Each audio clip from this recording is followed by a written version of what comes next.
asawa po niya, no, kasi ang trabaho po nag-ano lang, parang anong tawag diyan, journal. Ayun, katulad pa rin ni yung asawa ni Stephanie na nagtatrabaho sila, babayaran sila ng 350 bawat araw, pero hindi po paminsan-minsan po, at saka hindi po permanente. Ang ginawa ko po kasi is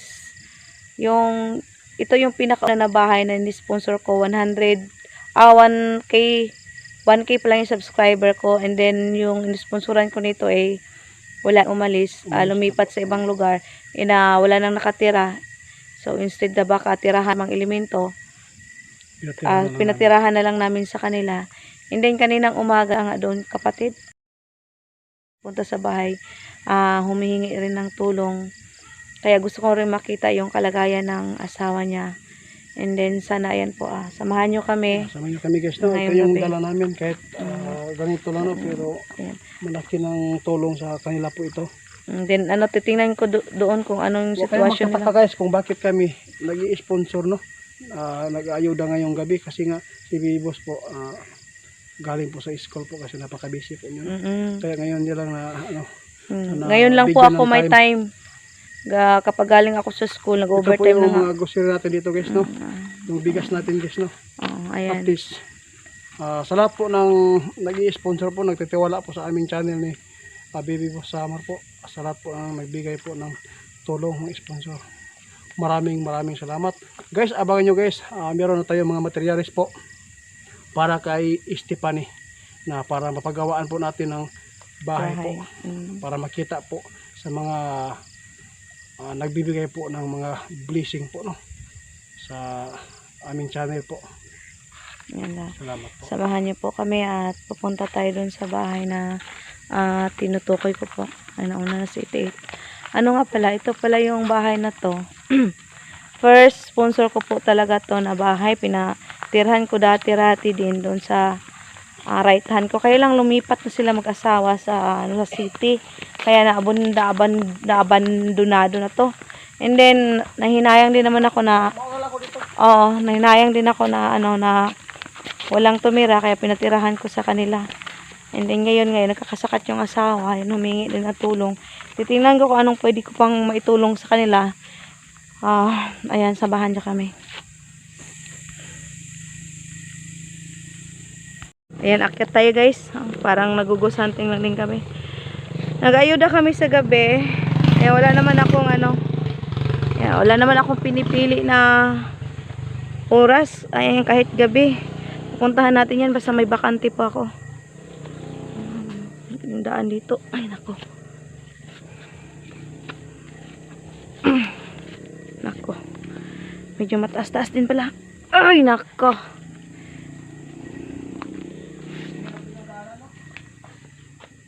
Yung ilaw ko nga pala hindi pang lights.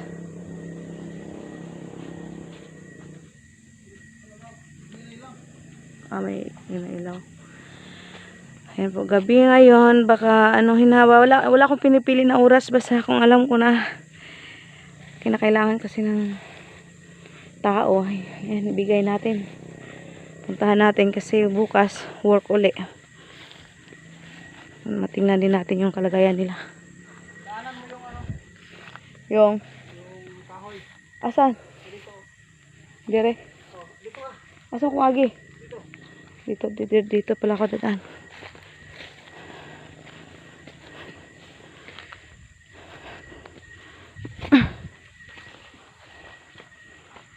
Okay na. Yung kahoy ni Stephanie. Asa? Okay. Dito rin kasi si Stephanie magpapatay ng bahay para.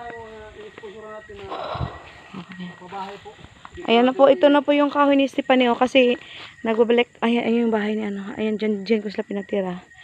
Then dito, ito yung kahoy ni Stephanie. Dito po. Kasi ito na yung kahoy na gagamitin sa pagpapatay ng bahay ni Stephanie. Ayan, ito pa.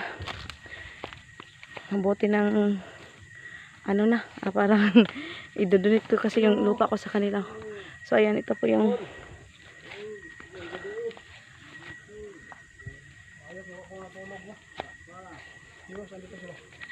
ayo mudayon ko.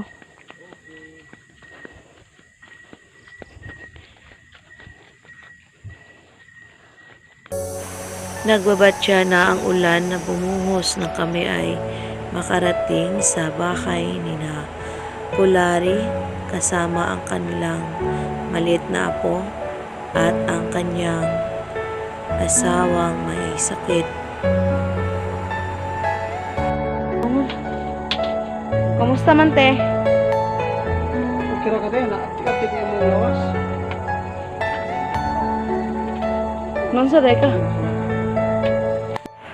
Tinanong ko si ate kung ano ang kanyang karamdaman. Ayan nga, hirap siyang magsalita at tinuturo niya na masakit daw ang kanyang lalamunan. At nagpunta na daw siya ng doktor. Subalit hanggang check up lang sila kasi wala naman daw silang pera na pang-pa-admit. Tinanong ko rin ang kanyang asawa na si Larry. Ganun din ang sinabi. Babalik na lang daw sila kapag may magkakaroon na daw sila ng sahod. Ayan, at saka nakakaawa talaga yung kalagayan ni Ate Rose kasi hindi na nga siya masyadong nakapagsasalita at hindi siya masyadong makagalaw kasi nga namamaga ang kanyang mga paa. At inabutan ko pa na ito yung pagkain nila, sabi, saging. Kain na kayo ngayon? Wala pa.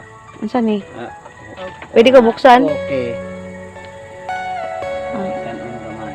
ayan, pero walang ulam. Wala. Walang kape. Wala po. Asay sakit eh. Asay sakit eh. Ano sa mga umatat eh?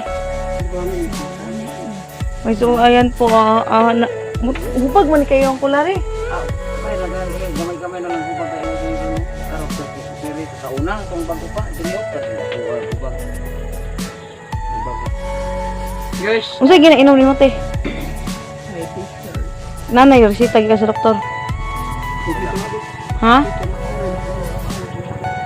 Tagpila man. Magkano? Tagpila?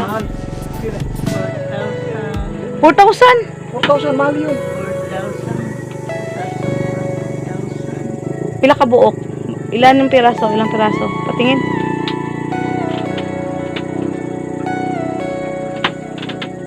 Hawakan mo ito, ate. Ito yung iniinom ni ate. Ako to?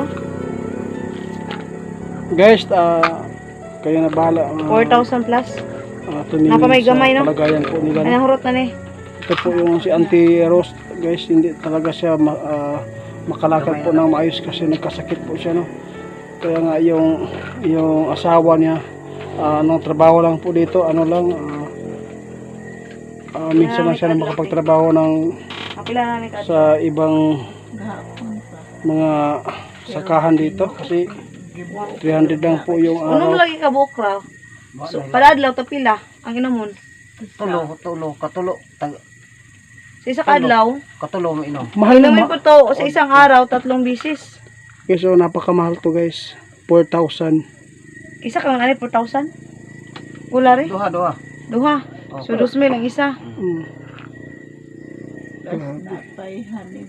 Kasi hanibi. Kan baka nang Pero kulang na mo kwarta. Ha, pwede naman ta makapalit siguro og Ito hanibi. yung Pwede naman siguro hanibi. makabili ng hanibi na ano na kanang baraturan. Baratura o dili. sagol man tong kuan. Sagol naman tong kanang uban na kuan. Sagol og asukar ng uban. Dili.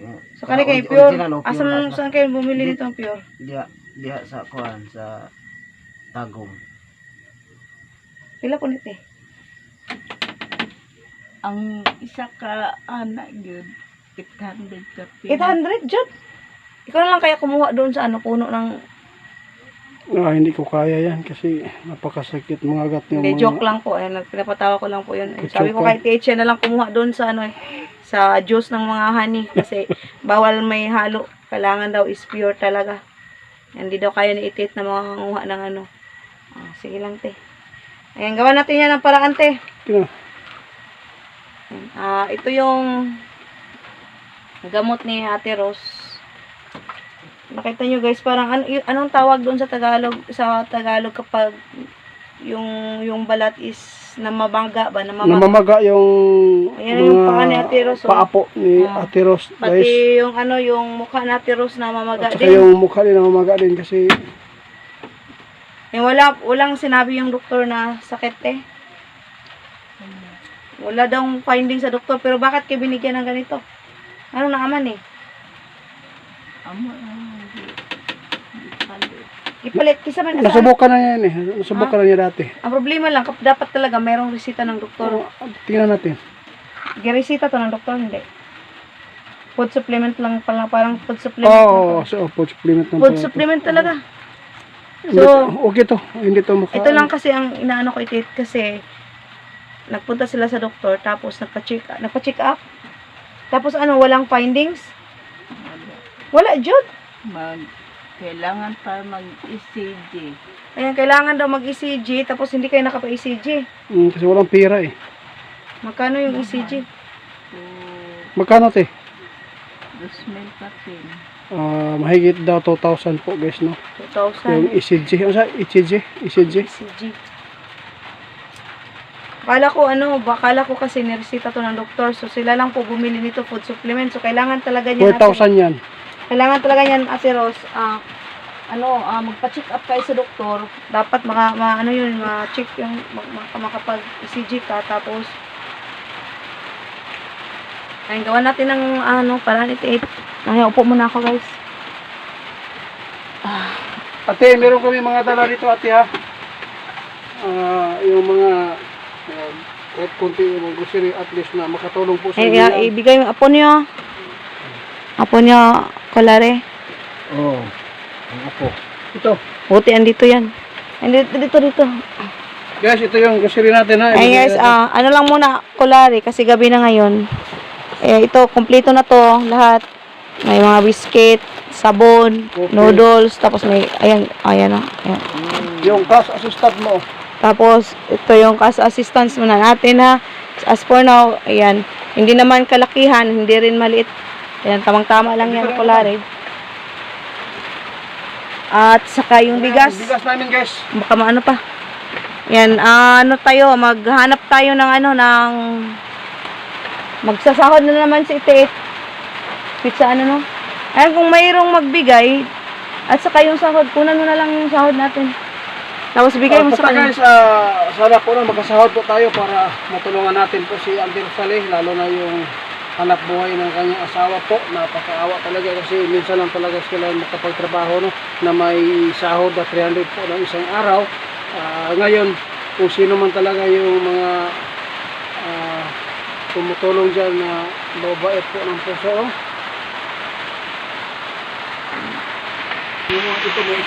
Ayan po, umuulan na. Gagawa namin to ng paraan ni Ite para ma-up si Ate Rose. Siguro sa Wibis. Antay bukas, Martes, ano? Itong ilang yan na gamot, okay lang man daw yan kasi kasubukan. Ang kasi yan, tawag dyan is food supplement lang naman yan. So, kailangan talaga natin is resita mula sa doktor. Hirap tayo doon makapasok sa hospital lalo na wala tayong vaccine. Ayan po, and then, nakita naman sila, di ba dati? Nakita naman tayo dati.